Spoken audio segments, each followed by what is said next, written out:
Hello students. Last video में अपन ने विद्युत धारा के बारे में चर्चा करी थी।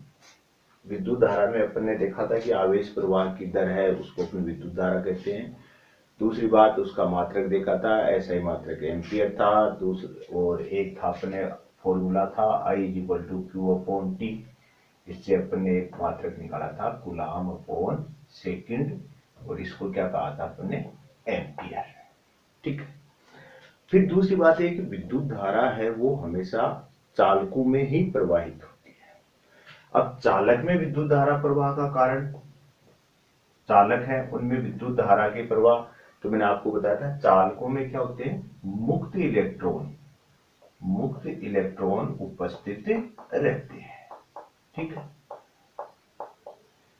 अब देखो मुक्त इलेक्ट्रॉन किनको कहेंगे, आप जब कोई भी परमाणु है तो उसमें मध्य में तो क्या पाया जाता है, नाभिक। ये जैसे मान लो परमाणु का स्वरूप ले, इसके यहाँ सेंटर में क्या मानते हैं अपन, इसको मानते हैं नाभिक। ठीक है।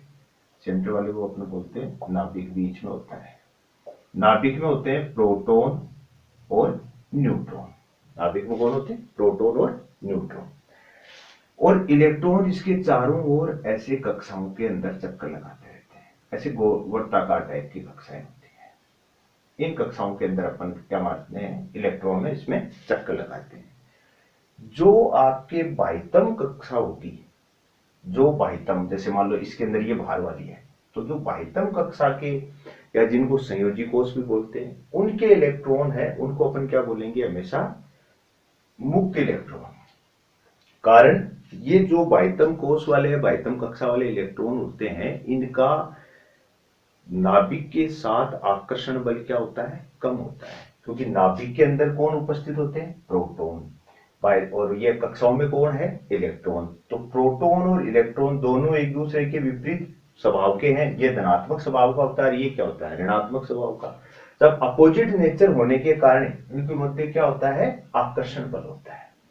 तो ये जैसे जैसे इसकी कक्षाएं ऐसे बाहर बढ़ती जाएंगी, जैसे मान लो ये आ गई, इसके बाद में ये बाहर वाली कक्षा आ गई, ये बाहर वाली कक्षा, तो नाभिक से जितनी ज्यादा दूरी होगी, नाभिक से इनकी जितनी ज्यादा दूरी होगी, इनके अंदर इलेक्ट्रॉन में और आपके नाभिक में लगने वाले आकर्षण बल में क्या जाएगी, कमी। जिस कारण बाह्यतम कोष वाले या बाह्यतम कक्षा वाले इलेक्ट्रॉन है उनको अपन क्या बोलेंगे, मुक्त इलेक्ट्रॉन। तो चालक में मुक्त इलेक्ट्रॉनों की उपस्थिति है, यही आपके विद्युत धारा प्रवाह का कारक होता है। हाँ, इसके एग्जाम्पल आप अगर आपसे पूछ ले कोई चालक की उदाहरण बताओ, तो एग्जाम्पल आपकी सभी धातुएं क्या होती हैं, चालक होती हैं। ये आप ध्यान रखिए, सभी धातुएं चालक की श्रेणी में आती हैं। दूसरे पदार्थ होते हैं कुचालक। चालक के बाद में एक वेरायटी और किसकी आ गई, कुचालक। कुचालक के बारे में बताने की आपको वैसे जरूरत नहीं है, आप अपन सभी जानते हैं कि वे पदार्थ जिनमें विद्युत धारा प्रवाहित नहीं होती वो किस श्रेणी में आएंगे, कुचालक में। क्यों नहीं होगी, तो चालक में तो कौन होते हैं, मुक्त इलेक्ट्रॉन उपस्थित। तो कुचालक में क्या होंगे, मुक्त इलेक्ट्रॉनों की उपस्थिति नहीं होगी। चालक में मुक्त इलेक्ट्रॉन की उपस्थिति होगी, कुचालक में मुक्त इलेक्ट्रॉन की उपस्थिति नहीं होती। एक और प्रकार होता है, एक प्रकार और होता है आपके पदार्थों का, आप ध्यान रखिएगा। जैसे चालक इन सबको लेते हैं, इनके अलावा एक पदार्थ, एक तो चालक बता दिया मैंने आपको प्रकृति, दूसरी क्या हो जाएगी, एक तो हो गया आपका चालक, दूसरा हो गया अपने नाम दे दिया कुचालक, और तीसरा नाम होता है इसी के अंदर, वो होता है अर्धचालक। तीसरा क्या होता है, अर्धचालक। पदार्थों की चालकता के आधार पर तीन विभाजन है, चालक, कुचालक और अर्धचालक। चालक में विद्युत धारा प्रवाह, मुक्त इलेक्ट्रॉन की उपस्थिति, तो अपन क्या कह सकते हैं, मुक्त इलेक्ट्रॉन उपस्थित, और इस कारण क्या होगा, इसमें विद्युत धारा प्रवाह, विद्युत धारा प्रवाह, ये दोनों बातें इसके अंदर रहेंगी। कुचालक में मुक्त इलेक्ट्रॉन उपस्थित नहीं होते हैं, और विद्युत धारा का प्रवाह नहीं होता, विद्युत धारा का प्रवाह नहीं होता है। ठीक है। ये अपन सामान्य रूप से सभी जानते हैं कि चालक और कुचालक के अंदर विभेद होता है। बस मुख्य आपको ध्यान रखने वाली बात है वो मुक्त इलेक्ट्रॉन वाला बात है कि चालक के अंदर मुक्त इलेक्ट्रॉन की उपस्थिति नहीं होती है और कुचालक में मुक्त इलेक्ट्रॉन की उपस्थिति नहीं होती। थर्ड है आपका अर्धचालक। देखो ये अपनी प्रकृति के अंदर जो अर्धचालक है उसमें मुख्य रूप से दो ही तत्व होते हैं, एक तो सिलिकॉन होता है, एक होता है जर्मेनियम। सिलिकॉन और जर्मेनियम, ये प्राकृतिक रूप से आपको दो अर्धचालक मिलते हैं, सिलिकॉन और जर्मेनियम। आप ध्यान रखिएगा, सिलिकॉन और जर्मेनियम। इनका गुण क्या है, जैसे नाम से पता लगता है अर्धचालक मतलब आधा टाइप का चालक होगा। सेंस क्या है, अर्धचालक में विद्युत धारा प्रवाहित तो होगी, विद्युत धारा अल्प मात्रा में प्रवाहित होती है। ठीक है, इनमें विद्युत धारा प्रवाह होगा लेकिन बहुत कम मात्रा में होता है। विद्युत धारा का प्रवाह क्या होता है, अल्प मात्रा में होता है अर्धचालक की। उदाहरण सिलिकॉन और जर्मेनियम। ज्यादा आपको इनके बारे में डिटेल अभी अर्धचालक के बारे में, वैसे काफी बड़ा डीपली टॉपिक होता है अर्धचालक के अंदर। इनमें विद्युत धारा अल्प मात्रा में प्रवाहित होती है। साथ में अर्धचालक के लिए अगर बात करें तो इनको लो वोल्टेज पर काम करेंगे, ये ज्यादा वोल्टेज इनमें काम नहीं होता। तीसरी बात, ये चालक और कुचालक दोनों के गुण रखते हैं। ये चालक की तरह भी व्यवहार करते हैं और कुचालक की तरह भी व्यवहार करते हैं, ये दोनों गुण होते हैं इनके। तो अपने को यहाँ पर बस मुख्य रूप से तो मोटी मोटी बातें ध्यान रखनी है कि विद्युत धारा प्रवाह चालकों में होगा, मुक्त इलेक्ट्रॉन के कारण होगा। कुचालकों में विद्युत धारा प्रवाह नहीं होंगे, मुक्त इलेक्ट्रॉनों की अनुपस्थिति होती है। और अर्धचालकों में विद्युत धारा प्रवाह संभव है लेकिन अल्प मात्रा में। ठीक है, अब देखो आपकी विद्युत धारा टॉपिक के परिचय के पश्चात अगर कोई टॉपिक की अपन बात करेंगे तो अगला टॉपिक जो अपन आएगा वो होगा आपका विभव और विभवांतर। आज अपने लिए ये टॉपिक है, विभव और या विभवांतर। ये इन दो टॉपिक है, मतलब एक ही बात है, बस थोड़ा सा परिभाषा में हल्का सा अंतर आएगा। विभव और विभवांतर, इनके ऊपर अपन चर्चा करेंगे आज कि विभव किसे कहेंगे और विभवांतर किसे कहेंगे। देखो विभव जिसको आप नॉर्मली अपनी भाषा में वोल्टेज बोलते हैं, क्या बोलते हैं, वोल्टेज। भाई अपन जैसे बात करते हैं कभी, आज तो लो वोल्टेज है, आज हाई वोल्टेज है। जब भी अपने घर में सप्लाई आती है करंट की, इलेक्ट्रिसिटी की, तो अपन उसमें बात करते हैं कि लो वोल्टेज या हाई वोल्टेज की बात करते हैं। तो अपन इंग्लिश वर्जन ज्यादा जानते हैं इसका हिंदी के मुकाबले। तो विभव है, तो विभव के लिए अगर परिभाषा की बात करें तो देखो परिभाषा क्या कहती है कि किसी एकांक का अर्थ होता है सिंगल, एक, किसी एकांक धन आवेश को अनंत से एक समान वेग से विद्युत क्षेत्र में किसी बिंदु तक लाने में, एक समान वेग से विद्युत क्षेत्र में किसी बिंदु तक लाने में विद्युत क्षेत्र के विरुद्ध किया गया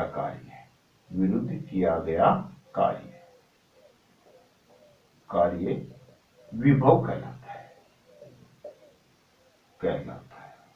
देखो कहानी क्या है कि भाई जो नॉन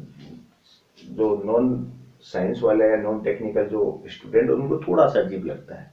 एकांक धनावेश मतलब आपको इसका अर्थ क्या हुआ, एकांक धनावेश मतलब कोई प्लस एक कूलाम आवेश ले लिया। एकांक धनावेश का अर्थ क्या है, प्लस का एक कूलाम आवेश। एकांक धनावेश प्लस एक कूलाम आवेश को आप अनंत दूरी से, अनंत का सिस्टम इतना होता है कि जिसको अपन नॉर्मली काउंटेबल नहीं माने, जिसको अपन मापन नहीं कर रहा, कि कहीं दूर से काफी दूरी मान सकते हो आप, कि एक कूलाम आवेश को अपन अनंत से अगर एक समान वेग से, वेग एक समान होने का अर्थ क्या होता है कि उसमें त्वरण का मान क्या है, 0 है। एक समान वेग का अर्थ क्या होता है, त्वरण रहित गति, मतलब जब क्योंकि त्वरण की परिभाषा आप जानते होंगे, वेग में परिवर्तन की दर को अपन त्वरण कहते हैं। तो एक समान वेग से मतलब त्वरण नहीं होना चाहिए, त्वरण की वैल्यू, एक्सेलरेशन की वैल्यू क्या होनी चाहिए, 0 होनी चाहिए। ठीक है। विद्युत क्षेत्र में किसी बिंदु तक लाने में विद्युत क्षेत्र के विरुद्ध किया गया कार्य। अब देखो कार्य कैसे करना पड़ता है। जैसे मान लो कि अपन ने बात कर ली, ये कोई विद्युत क्षेत्र है, ठीक है। अपन एक एरिया माने कि यहाँ पर पहले से कोई आवेश रखा हुआ, कोई बड़ा सा प्लस क्यू, इसके कारण यहाँ पर एक कोई विद्युत क्षेत्र है चारों तरफ, ठीक है।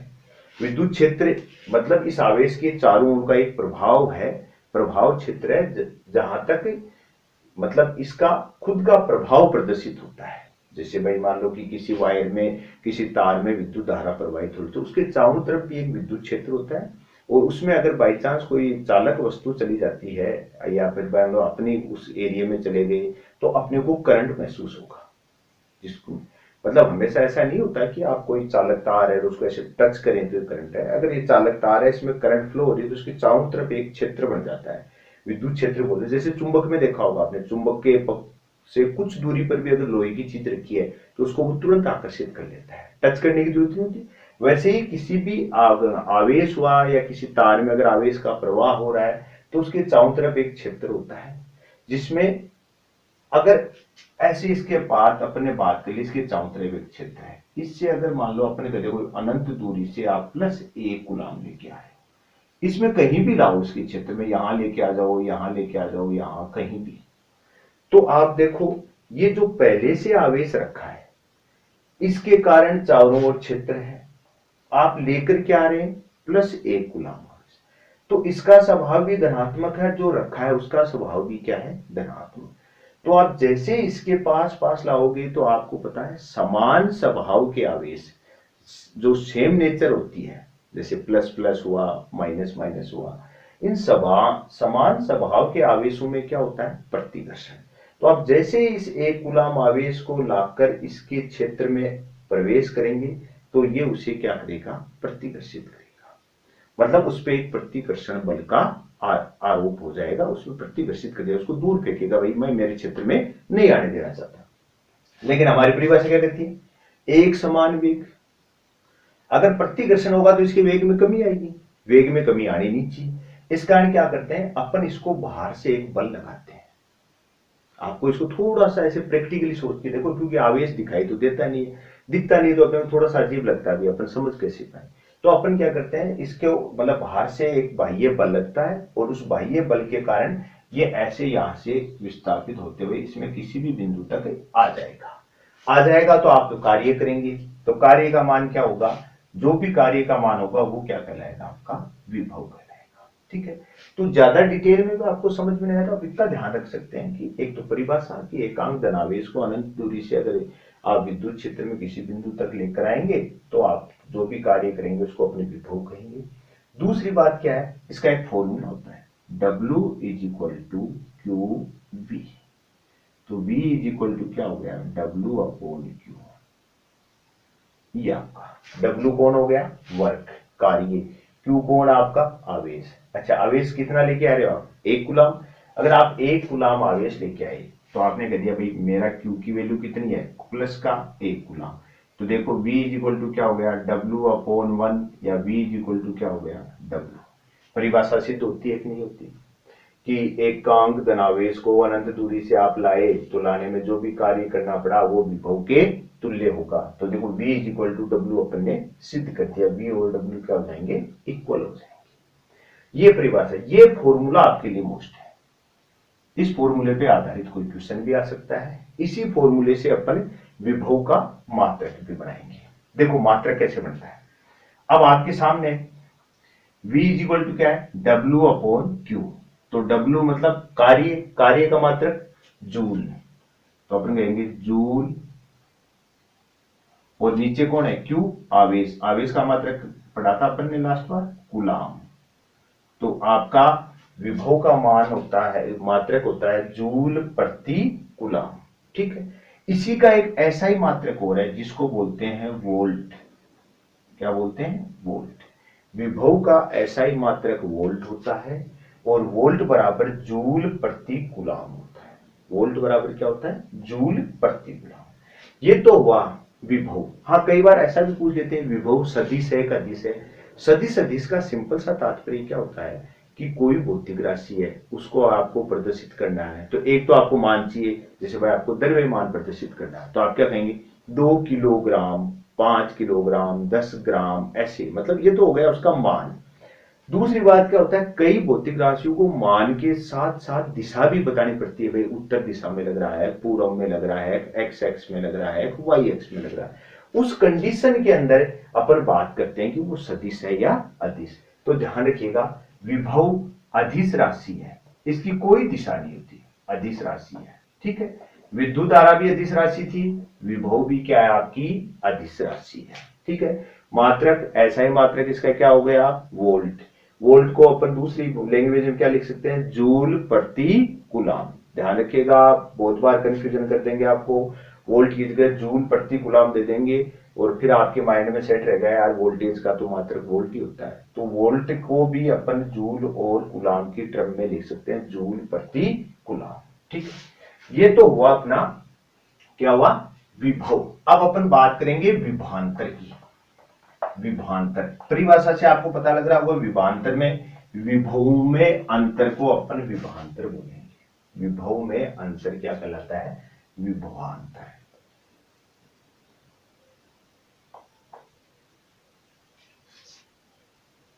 ठीक है। जैसे मान लो कि एक बिंदु ए है, यहां एक बिंदु है बी, यहां कोई भी विद्युत क्षेत्र है उसमें दो बिंदु है, एक यहां एक कोई इससे भी दूरी पर बी मान लिया, ए और बी। तो अपन जानते हैं कि विद्युत क्षेत्र मतलब कोई भी आवेश के चारों ओर का क्षेत्र है, उसके क्षेत्र के अंदर प्रत्येक बिंदु पर कुछ ना कुछ विभव का वोल्टेज का मान होगा। जैसे मान लो अपन ने कह दिया भाई ए बिंदु पर वोल्टेज क्या है वी ए, बी बिंदु पर वोल्टेज क्या है वी बी, ठीक है।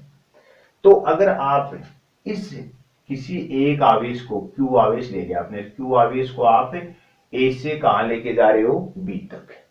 अब अपने को नहीं पता कि A वोल्टेज बड़ा है कि B वोल्टेज, B वाले पॉइंट पर वोल्टेज ज्यादा है, A वाले पॉइंट पर वोल्टेज ज्यादा है।